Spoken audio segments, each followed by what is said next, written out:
అనసూయ భావము ప్రేమ దైవ రూపము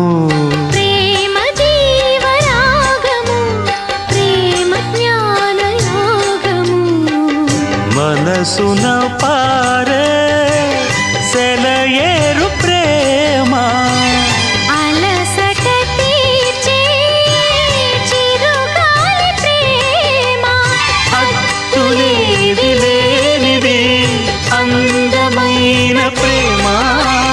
ఇవ్వు ఇవ్వు ఒక ముద్దు ఇవ్వలేంది అడగవద్దు వద్దు వద్దు అంటూ పోతే చిన్నదాన ఎప్పుడంట ఇచ్చేదంట